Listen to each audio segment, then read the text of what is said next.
Gentlemen, thank you very much for being here. I will be asking questions of both of you. You will both have the opportunity to answer all the questions that are asked of you. And I think we can all agree that over the last 18 months, we've had far too much togetherness, happiness, and friendliness, understanding of other people's point of view in this country. What this country needs right now is some sharp disagreement and partisan debate. So, gentlemen, feel free to throw some elbows over the next 30 minutes or so. There will also be an opportunity for some of the boxing media here present to ask some questions. But first of all, I would like to give both of you an opportunity to make an opening statement about this upcoming fight. John David Jackson, why don't we start with you? All right, thank you very much. It's nice to have the press out here, and I'm glad you made it out. The Sergey Kovalev Andre Ward fight is a fight that I'm glad that it was made for a lot of reasons, but one reason is for the fans, because this fight was deserved. You know, in boxing today, there are far too many fights that aren't being made between some of the best fighters in the world. So when this fight was made, it definitely has two of the best pound-for-pound fighters today going against one another at the peaks of their career, basically. And for that, I'm very happy, because they're both very, very, very well-schooled fighters. Andre did what he was supposed to at 168, and he cleaned the division out the way he was supposed to. Now he's trying to move up and meet a new challenge. Sergey Kovalev has tried to fight everybody within his division that he could. Some guys have avoided him, but he's done what he's supposed to do and clean out his division. So the fact that these two fighters are meeting now, the fans deserve this type of fight, and I'm glad that it was made. Thank you, John. Virgil. Also, glad to be here today. I think this must be a first trainer debate, so to be in a historical initiation, I guess, if it continues, that's cool in itself. I think Coach Jackson covered it all about the significance of the fight, so I won't have to go into all of that, but glad to be here. All right, the first question I'd like to ask you both. I think it's fair to say that maybe neither of you was entirely thrilled with the way your charge looked last time out. Maybe it wasn't the best performance for either Andre or for Sergey. Virgil, I'd like to ask you, what did you think about how Sergey Kovalev looked against Isaac Chilemba? Well, I didn't watch the fight until after our last fight. I didn't take much from it because that's boxing. Isaac Chilemba is not what I consider a mediocre or average fighter. He's right there in the top 5, top 6 if be. So all you can do is just take them at their word that, you know, he went back home. He had a lot of people tugging on him. He had a lot of things that he had to cover. He probably had some distractions, but me personally, I can't pick out anything that would say he needed to look a certain way. I mean, if he has to look a certain way every fight and knock out everybody within 5 rounds in every fight, he's got a lot of pressure on him. So I didn't take much from it other than watching the fight. And John David Jackson, I think it is fair to say Sergey did have a lot of distractions fighting back in Russia. It was difficult. He changed up his training camp maybe in a way that you would not have liked. Has he learned from that going into this fight?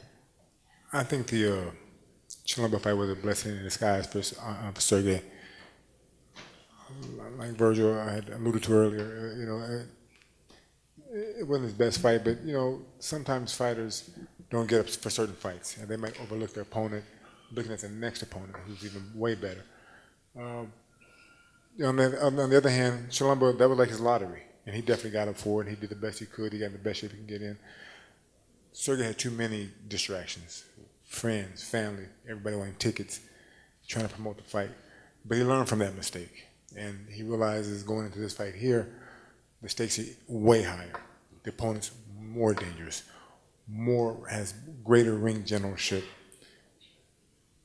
undefeated, hasn't tasted defeat in years. And he knew that the things that we did last camp, he couldn't do this camp. He had to just be better around, all prepared. And luckily for him, he learned from that fight.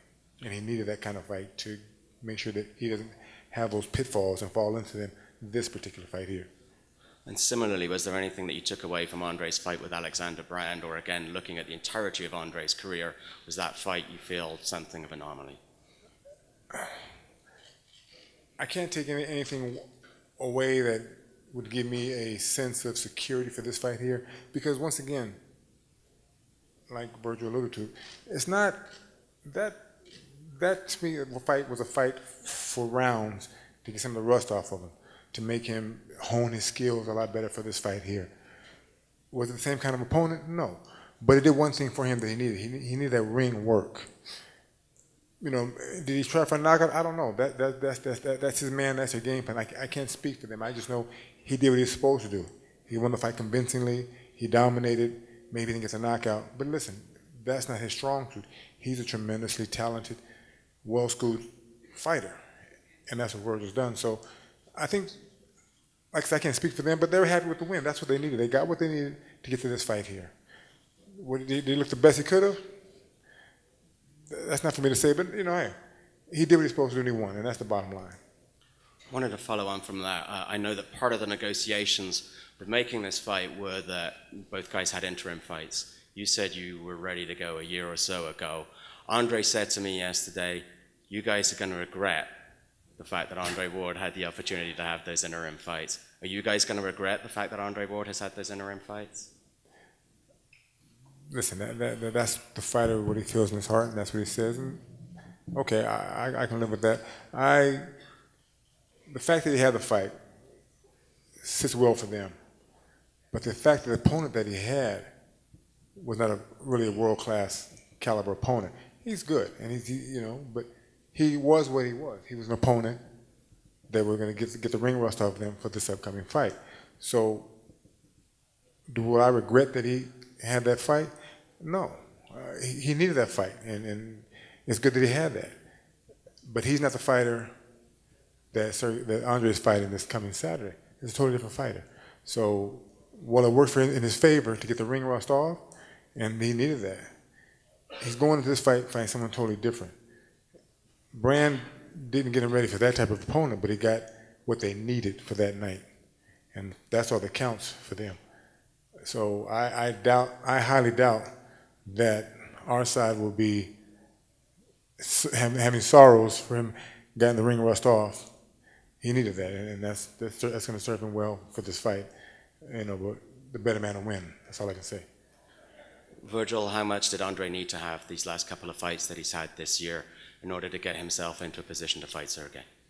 Well, being the fact that he had been laid off for a while, the rounds were very important. I have to agree with Coach Jackson about the rounds. He wasn't under any pressure other than to get the rounds in. It does need to be noted that Brand was not our choice. He was our last choice. We had a week to make a decision or lose the date. But we went through 3 top 10 light heavyweight contenders, and they all turned the fight down. So Brand came and stepped up, and we're glad that he did, and he accommodated us. I don't think preparing for a fight you need a certain type of opponent. You can do that preparing for the fight in the gym. You can get 4 sparring partners and get more success out of preparing for somebody than you can a particular opponent, because you can't predict how that opponent is going to show up that night. But during the time of a training camp, you can pretty much get what you want because you have a selection. So as far as preparing for this fight, it's like we always said, we've been preparing for it from the first time he started boxing. Andre won both of his fights this year comfortably against Brand and against Sullivan Barrera. But there are times where he didn't look like Andre. He looked a little bit more, there was less fleet of foot about him. He looked at times like he was trying to go for a one-punch knockout. Not everyone was entirely impressed with the way he looked in either of those fights. John David Jackson thinks that Andre Ward is a fighter in decline. What do you say? Well, you know what? Each fight is different, and when you have the masses, so to speak, the critics who need to be impressed by a certain way of victory comes up, that's okay. But the bottom line is, if he looked bad and still won every round, I'll take that. I think we have to remember that we came out of the garage and fought Barrera, who was #1 contender at the time, with a 1.5-year layoff. So It was a dangerous fight until the fight was over. Then Barrera was garbage. You see, Paul Smith fought Abraham toe-to-toe, but he didn't fight us toe-to-toe. So again, you minimize the opponent. So that's just the nature of the game, and we don't pay too much to that, because if you understand the game, nobody's ever going to be satisfied, so you have to be satisfied within yourself.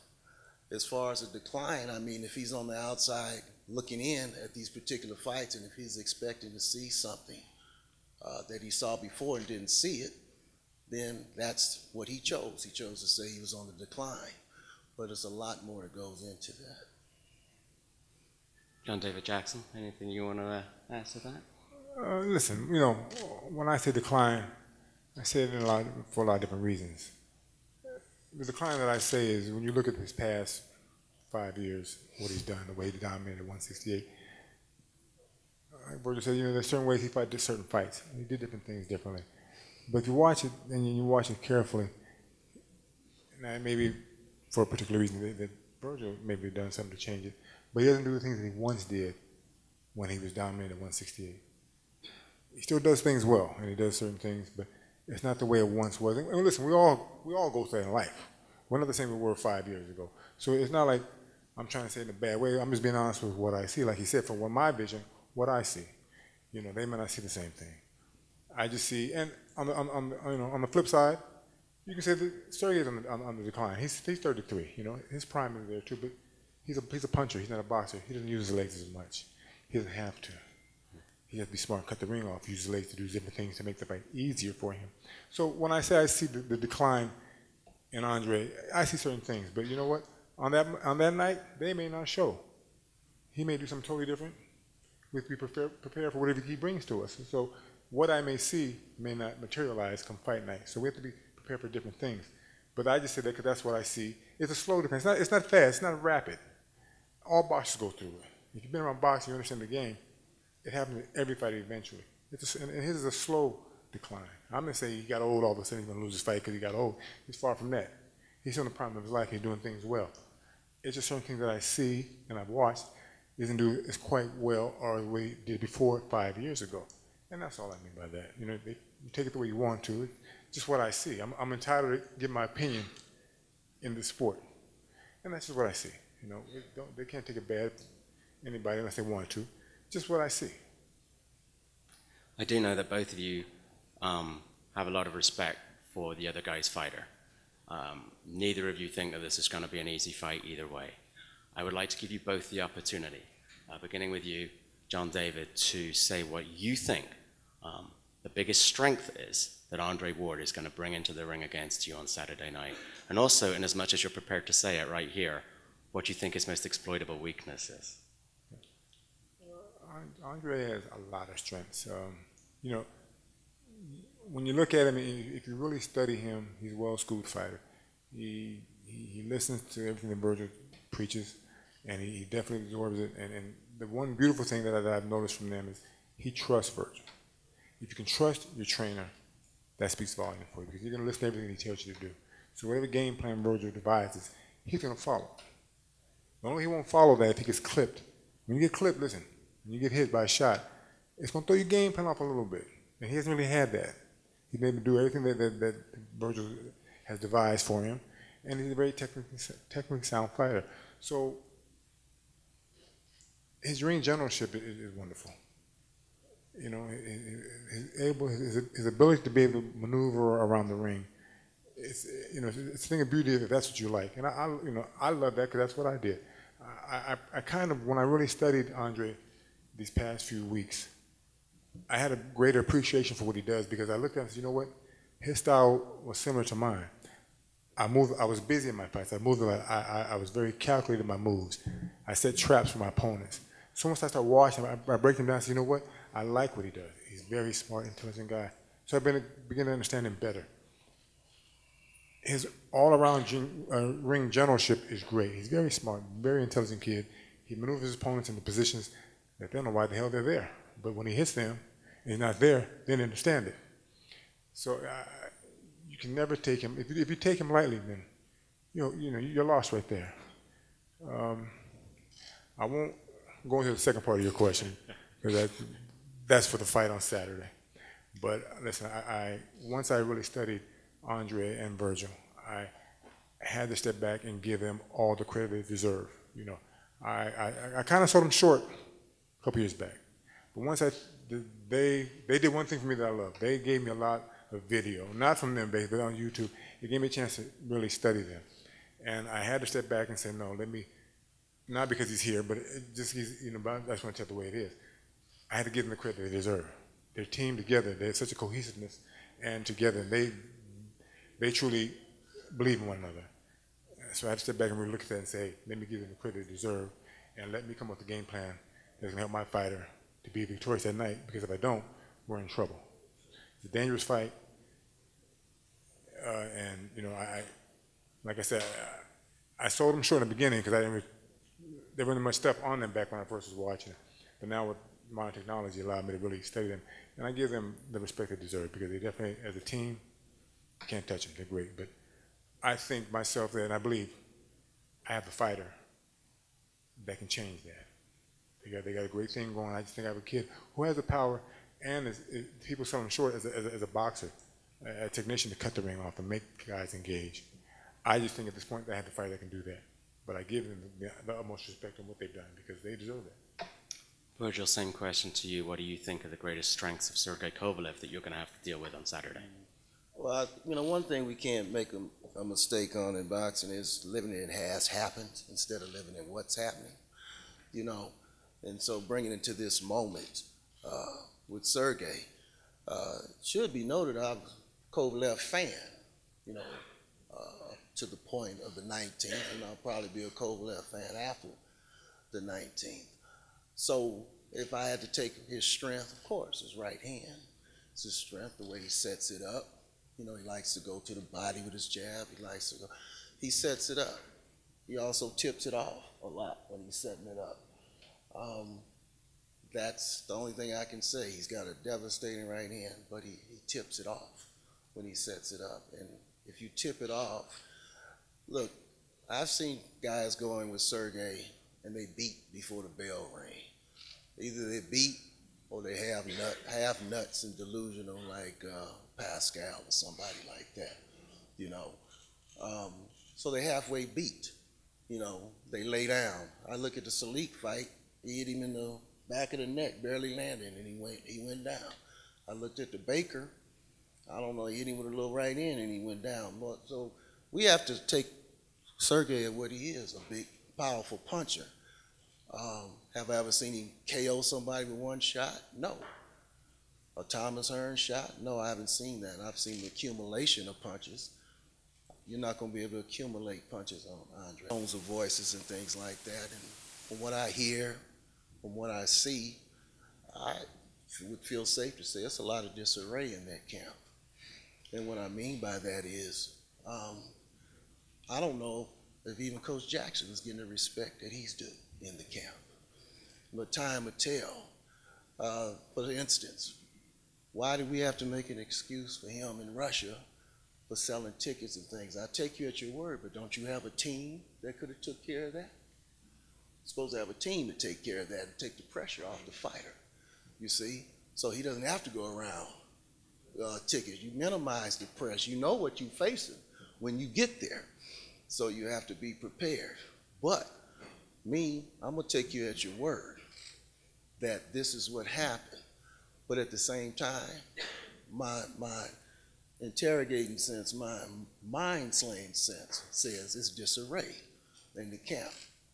That it's some things that's going on in that camp, in that relationship, that might not be what it appears to the public. I can sense that. Maybe I'll be wrong. Will it be a factor in the fight? I don't know. But if it's a point where Sergey has to make adjustments, and if it's a point where he has to really listen to Coach Jackson, really? Will he trust him, or will he continue to trust himself? Because Abel Sanchez said himself, he does it his way. So what's going to happen? And there's going to be times that's going to happen. So will he trust Coach Jackson's tutelage, or will he lean on his own understanding? I don't know. All I know is that we're in with a dangerous fighter. We know he's dangerous. Give him all his due. I give Coach Jackson his due for his development when he came to him. You can't take nothing away from him. And we just prepared for Saturday. Something you'd like to say in response to that by any chance? Well, listen, I respect his opinion.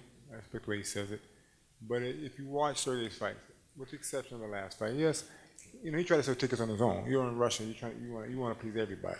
You have a team that sells tickets for you, but he's trying to sell tickets. He just wants to make everybody happy. Everybody's not going to come to main events or the ticket box office to get tickets. That's all he tried to do. He didn't try to make it and become the promoter and sell tickets on his own. Far from that. He got excited being at home in Russia trying to sell tickets. That was his fault. And he realizes that this fight here, he's not trying to sell one ticket. He's back in America. He let his team sell his tickets the way they're supposed to. He let the public buy the ticket at the box office, online, wherever you can get it at. So his only problem for the last fight was he was home. He was trying to please everybody, but not the whole nation, just his people within his hometown. He understands that for this fight, he can't do that same thing. He has to let his team do their job. So, lesson well learned for the last fight. As far as the fact, well, he listened to me come fight night, if you watch any of his fights, he listens more than listens to me because he realizes that I have the experience. You know, I've won 2 world titles. I've chewed that same dirt that he's chewing now. So every fight, he may try to do things his way, but when it's all said and done, everything that I prepare for him and I've advised and I've devised for him, he does it that way. He does it exactly to a T the way he's supposed to. The last fight, that fight, he wanted to, once I said, he got caught up in all the, I want to please my hometown fans. I want to get a knockout. And once he dropped Chalamba, he kind of got excited. That fight, that same fighter, you will not see Saturday. Because all those people that were cheering him on back then, they're back home in Russia. There's no pressure. He's here. This fight is on neutral territory. Andre is the American fighter, but it's on neutral territory. So there won't be that added pressure for this fight that he had the last fight. Fighting at home was the worst thing he could have done. Because he hasn't fought in a while. He wanted to please everybody. Here, in reality, he wants to please one person, Sergey Kovalev. He wants to knock Andre out. Well, whether he gets a knockout or a decision victory, that's all he needs. He doesn't need to worry about the knockout. If the knockout comes, it comes. If it doesn't, guess what? We're prepared to go 12 hard rounds to get a victory by decision. So the fight that he had last fight and the things that went on in his last camp, they're not happening in this camp. He understood his shortcomings for that fight. And he's definitely said, you know what, let me step back and let every person in my camp do their job to make me a better fight on November 19th so that I can get the victory that he so badly wants. So you won't see the same fighter or the same problems that he had his past fight. Virgil, Sergey Kovalev says that Andre is a dirty fighter. He says that if Andre tries to hold him on Saturday night, he'll break his hands. What's your thoughts on that? I believe somebody probably told him to say that he's a dirty fighter. You know, because, I mean, you're going the whole 8-9 weeks. You know, then all of a sudden you're a dirty fighter. You know, Sergey will learn one day not to be everybody's robot and do what they tell him to do and ask him what to do. You know, and when he does that and realizes that, you know, people, this is not back in the 60s and the 50s anymore, you know. Say this, say that, make it interesting. So he says it. He's loyal, right? It doesn't even sound like him. Or even just, he's alluded so much to respect for the opponent. Just like the handshaking thing. I know good and well you can say that. That's not even in his character. That's his promoter saying that to try to drum up interest. So all that's like weak water under the bridge, you know. It's nothing. But as far as if he kicks him, he'll get kicked back. Simple as that. He'll get kicked back. Because he's going to find out he ain't the stronger fighter in there, contrary to what most people think. So he'll get kicked back. And if you want to take it any further, we'll go further. So it's up to the referee and everybody to do it. Andre's not a dirty fighter. But if you look at the fights where he's responded, it's because somebody was doing something to him. Sakio Bika, everybody knows what Sakio Bika is about. But you're just not going to think you can come in because, see, Andre went to the A-Leagues with 16 fights. fought Miranda when he was Miranda with 16. Kessler with 19 fights. If you look at all the other guys, you look at who they fought at 19 fights, you can't even remember the name, or you don't even know who it is. So the idea is that they didn't know his background. They didn't know where he's from. You got this nice looking kid. He has this soft, even demeanor. So let me go. I know I can't outbox you, so let me go in here and try to rough you up. Well, he beat you at your own game. Edwin Rodriguez, he tried the same thing. Charging across the ring, thought he was the bigger fighter, stronger fighter. We all know what happened to him, and that was coming off surgery that had us out a whole year. So he's not a dirty fighter, but he'll get with you, you know. And that started all over in Europe when Kessler came over here and got beat up, and just realized it was another level to the game. A young kid who didn't care about your reputation, didn't care about who they said you was. He just wanted that belt by any means necessary. So that's what it is. So if it comes to that, we're gonna find out that he's got a real hard person. Let's don't let the backgrounds and all these things fool people, okay? And it's really irresponsible to even say something like that. Now, on the last note, again, I say it's disarray in the camp. We fight at home a lot. Never had no ticket problems, never had people tugging on us, pulling on us, and telling us because the team takes care of all of that. So I just want the best Andre Ward, the best Sergey. Look, Sergey wins that fight. All my respect goes to Coach Jackson, Sergey. If we win, it still goes there because they can't be great unless they fight each other, you know. And sometimes two people come out of a situation like that great. And we know it, and I wish the best for both of them, regardless of what happens. I wish the best for Coach Jackson. The coaching fraternity is a very tough fraternity. We're the first one to get the blame. You know, we get fired. The fighter will never take full responsibility for his shortcomings. We always get the blame. The fighter always has other people in his ear, you know, always telling him it's a better way. So I understand what he goes through as a coach. And I respect the coaching fraternity because it's very tough. And I'm down with him 100% on that. So it's nothing negative coming from me on that part at all. So we just look forward to Saturday. Is Andre a dirty fighter? Are you concerned about some of his holding? And did you tell Sergey to say that? Well, you know, Sergey, those are the things that Sergey sees and what Sergey feels. You can't take that from him. That he has a mind of his own. I wouldn't say that Andre is a dirty fighter. Holding is not a dirty tactic. It's a smart tactic. It buys you time, it puts your fighter in a position to do things that he wants to do. So I haven't seen anything that Andre does that's dirty. So that's what Sergey sees and what Sergey feels. I don't think anybody put in his head. It's just what he sees as an individual.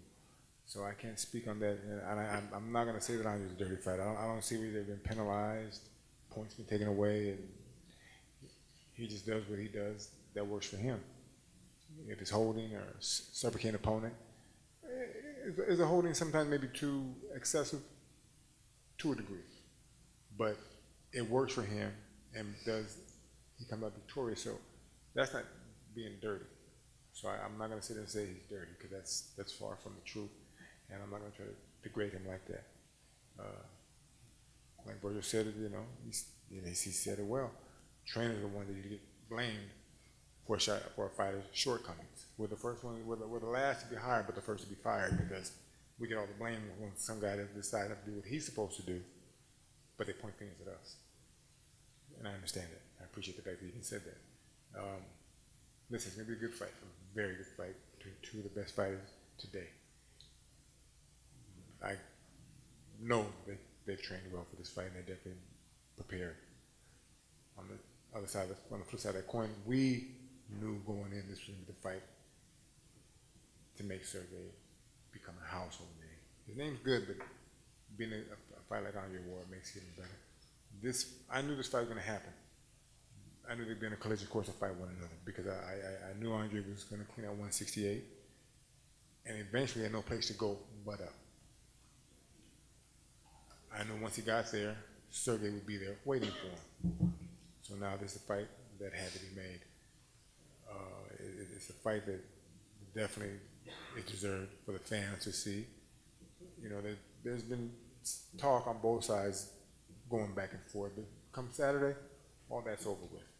You get two very good fighters, one very good fight, and we'll see who's the best man. And like Virgil said, when it was a draw, I feel to congratulate him. And hey, he's a hell of a person, he's a hell of a trainer, and he deserves the respect that he's getting. I can't knock him and say anything bad about him. So this fight is about two good fighters. Whatever they have going on, if they dislike each other, that's boxing. You know, there's a little animosity going on, but that's the nature of the sport. It's a good fight, and if Andre is dirty, I haven't seen it. Maybe my fighter's seen something I haven't seen. It's not dirty when what he does. It's very calculated. It's not the most exciting thing when you hold and grab him. But listen, these things work for Andre. What they do is they frustrate his opponent. It's his opponent's fault if he can't, you know, do something different to make Andre stop doing that. With Sergey, there's a certain thing that Sergey has to do to make this fight go his way.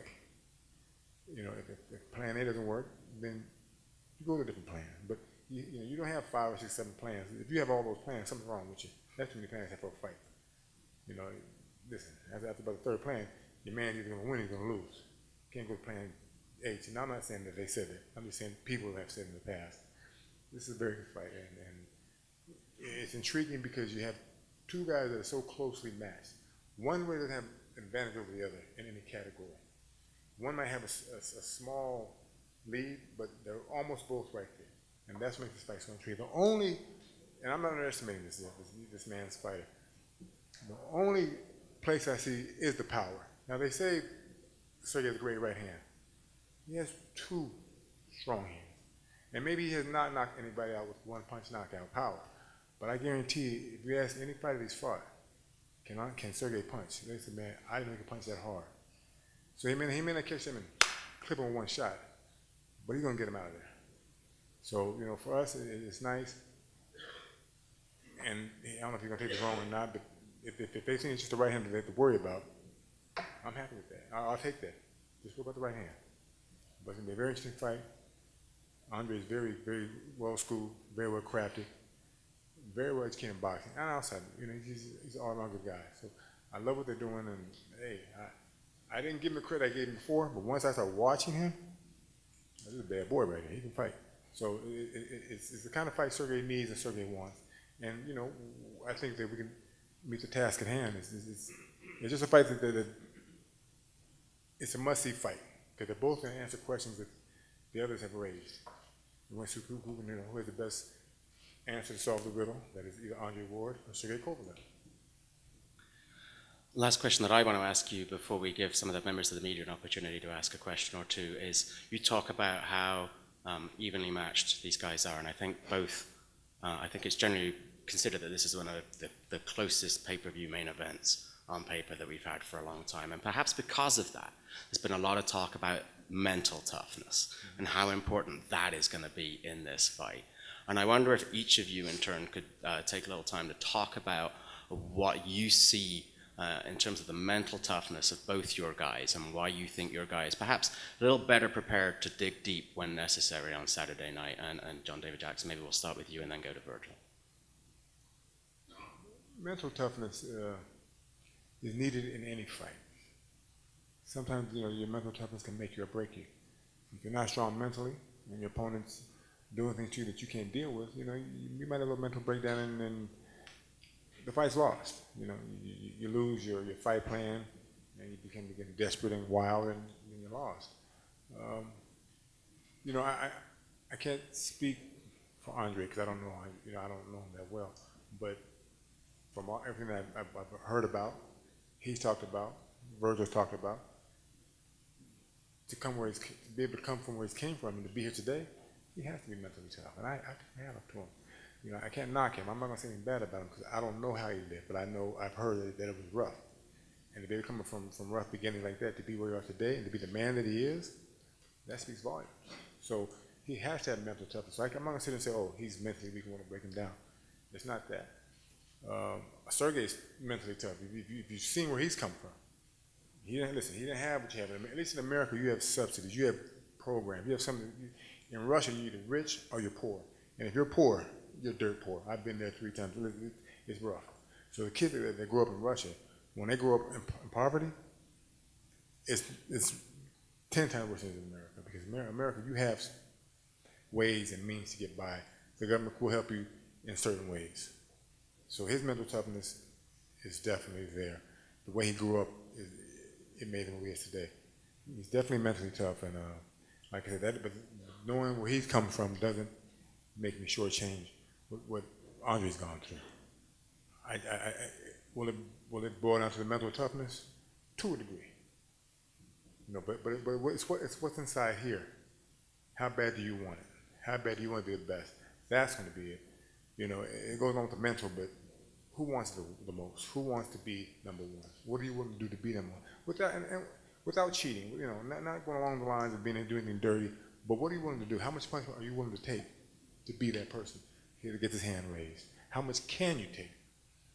Are you willing to sit in the pocket and stay there and take that kind of punishment because you're trying to deliver that kind of punishment? So it's a lot of things to be answered for both fighters that night. A part of it will, but I can't speak about Andre because from everything I see, where he's come from and what he's done in the ring, it showed me that he has that. And I'm not going to sell that short and say, he's a pretty fighter, he tries to do things real slick. Listen, everything he's accomplished takes blood, sweat, and tears, and mental toughness. So, I give him that respect he deserves. Virgil? Well, certainly considering both fighters' backgrounds and how they came up, suggests that, they emerged out of that situation, which would suggest that they're mentally tough. Up to this point, we haven't seen either one of them have to really dig down deep in the ring yet. Sergey's been dominant in the way he goes about it.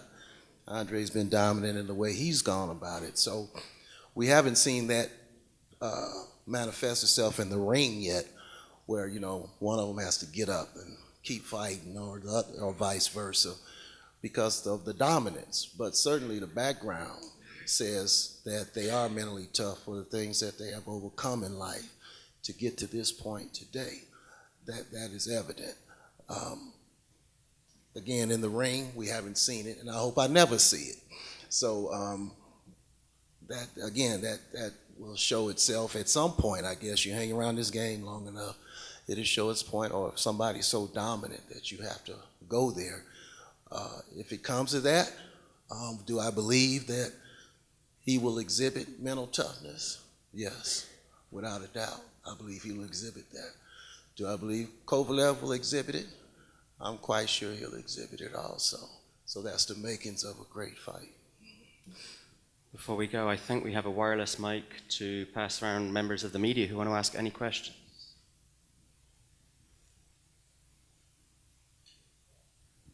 A question for Mr. Jackson. Is there a possibility that, for you, that Sergey can win this on points against Andre? Oh, most definitely. Listen. How does he win it on points? This person has to be smart. You have to be able to.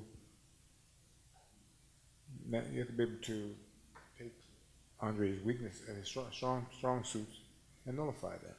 You have to be able to expose his weak points, and then a combination of both. There's certain things you have to do to make him engage. He throws a lot of things at you. He sets a lot of traps for you. He makes small movements to set these traps for you. You have to be able to set the thing that he's going to do and make him work a little bit harder. It's an intriguing fight because Andre he's very smart. One of the things that Virgil did just now, he got into you a little bit and you could see your discomfort with it, and he put it in a very eloquent way, which was that perhaps Sergey's not easy to train, and that sometimes you're almost a pad man for him, that he isn't listening to strategy, he isn't listening to game plan. Well, no, listen, first thing to get my head. I'm very comfortable here. I kind of laughed at a few things he said, but what did you laugh at? Well, that Sergey doesn't listen to me. Sergey, does what he wants to do. A lot of fighters do that. But come fight night, listen, he might be in camp and there might be certain things that he wants to do. So what I do a lot of times, I work off what he wants to do and then I implement my game plan along with that. to make it better for him. So, and that's just Sergey. Sergey, he's, you know, I give fighters, I let them look for themselves. I say, watch your opponent. Tell me what you want to do. If you see something you would like to do, you think works for you, I can work with that. 'Cause I'm just going to work around that thing and make you better. So, you know, it's as far as in our listening camp, he does listen. You know, the trust factor is there for us. We've been together 5 years, not as long as Virgil and Andre. But in 5 years, he's more than trusted me because every game plan that I've laid out for him works. Everyone has worked for him to a T. So I'm far from, I'm not up here and I feel like I have jitters. No. That's his opinion, and he can say that, but the kid listens to him. Final one from me. Obviously, Virgil, John David Jackson fought at world title level, I think it's for 8-9 years in his career, defended the WBO, I think it was the WBO light middleweight six times, wasn't it? 6 times? Yes, sir. And so you have to give him the credit that he deserves it in that way, but are you overseeing in Andre Ward someone who is fighting a limited fighter in Sergey Kovalev, whatever Mr. Jackson can give him? No, not at all. That would be foolish to put limitations on the opponent. I believe that he is everything that they say he is, and you better be. So I'm not here. It would be foolish to minimize him and his and his accomplishments. So no, not at all. Question for Virgil, right here, middle. We've kind of seen your training strategies, like with Amir Khan, and the mentalities going into your other fighters. With Andre, is there a certain preparation you have for him that's separate from other fighters in your camp, or is it just business as usual with all of them? Well, you know, to have someone from the beginning, it gives you a certain advantage as you grow together. When you inherit another fighter, you inherit another coach's, another 2 or 3 coaches' work, and it takes time. If you have a vision for that fighter to get better, it takes time for that to materialize. And then I've got guys who've come and I can see why they're in the predicament that they're in. I mean, they have terrible work habits. They don't even know how to eat right. Or, I mean, I've seen a couple of fighters, I was shocked that they got as far as they got, you know, without the discipline, without the structure. So I try to impart that. The hardest job is to take another fighter that's been on top and then to try to, if he has a loss and he makes a change and he comes to you, is to try to get him back on the winning trail. And so you have to troubleshoot. You have to look for the little things first that he wasn't doing and bring that into focus. And then also bring the physical part of it into focus. So, but with Andre, it was an advantage to have him at 9. It's just like I just put a super heavyweight on the Olympic team with 9 fights. And he went to the last tournament and didn't qualify the weight because the experience factor. But the fact was that he started from scratch, from the root to the fruit, and he went up there with 9 fights. Everybody else had over 60, and he just walked right through it. I think the guy, Damani Rock, was what knocked him out. So, you know, just like Coach Jack, if I can get you from the beginning, you're my type of athlete, you have that structure and you have that discipline, I believe we can win. So I've proven that with him as well as I've proven it with Andre. So, but to inherit other fighters who are good and great and had their moment and they want to come back, it's not an easy job. But we do it because, you know, we love the sport. But ideally, I would like to be, you know, Mike Stafford, who's very overlooked. If you look at Mike, he's got 3 world champions that he started from kids. They were amateur champions, and now they're world champions. Robert Easter, Rasheed Warren, and then, of course, Adrian has been a world champion. So when you see that, you kind of can understand what I'm saying. And in regards to the fight, I interviewed Andre a few years ago, and for him, he really doesn't have high highs or low lows. He's an even kill guy, and he has the base around him. He talks about Christianity being a reason for the reason that he's able to keep at that level. I saw a lot of people had flack with that, talking about God and Son of God, which is kind of interesting. But in a fight like this, is it good for a fighter to have a little bit of anger going into it, or is that not good for someone to get off of what they're doing in the first place? I don't think it's healthy for a fighter to go into a fight angry. I think it's dangerous for him to go into a fight angry. I mean, I would rather have him highly competitive and with a strong desire to win than angry, because that's when you can make mistakes. As far as his faith is concerned, that's his personal thing and his foundation. And anybody who has that foundation in faith can attest to that type of relationship. If anybody comments on it that does not have a knowledge of the Word of God, or does not have a knowledge of that personal relationship, then they wouldn't understand anyway, and it almost would be ridiculing the person for whatever personal reason that you might have for him. But it's served him well through all the things that he's gone through in the past 3-4 years. It was his foundation and that belief that kept him strong and stable in bringing him to this point today. All right, I'm going to thank the media for asking those questions. I'm going to thank you both very much indeed for being here. I know you've given up plenty of time. Do you have just a quick 1-minute closing statement that you guys would like to make? First of all, Virgil. Well, I'm glad to be here once again in Las Vegas, and a fight of this magnitude. I think we'll do better than most people anticipate. I've read a lot of articles where they doomed the success of the fight as far as viewership is concerned before it happened, which I think is unfair to the fighters. Instead of just getting behind them and drumming it up, the negativity continuously exists, but I guess it's part of the sport. And I wish, Saturday night Coach Jackson well that both of these kids go home healthy to their families, no matter what the outcome is, and that they live to fight another day and continue to be successful. John David. I just want to thank Main Events and Rock Nation getting together to make this fight happen. I want to thank Andre for accepting the challenge and for Sergey to accept the challenge. It's a great fight, and it's the fight of the year, and it deserves to be. I'm so glad that it's made, not because I'm a part of it. I'm glad that I'm a part of it, but for me, it's the fans deserve to see fights like this, and there's so many few that aren't made. So few fights that are ever made like this, and they're both at the prime of their careers, and they're two of the best fighters in boxing today. Whether it's for pound or whatever, they're just the best. To get that mental boxing is a rare thing. They don't do it enough. And I'm not going to blame the fighters. There's a lot more that goes into it than just the fighters not wanting to fight each other. But I love this fight. Like I said, once I start watching Virgil and Andre together, I've grown for great appreciation of the team. And it makes me strive even harder with Sergey to make sure that we have all our ducks in a row lined up for this fight, because it's going to be a very good fight, a very strategical, hard-fought fight. And I just look forward to the challenge that they bring to the table.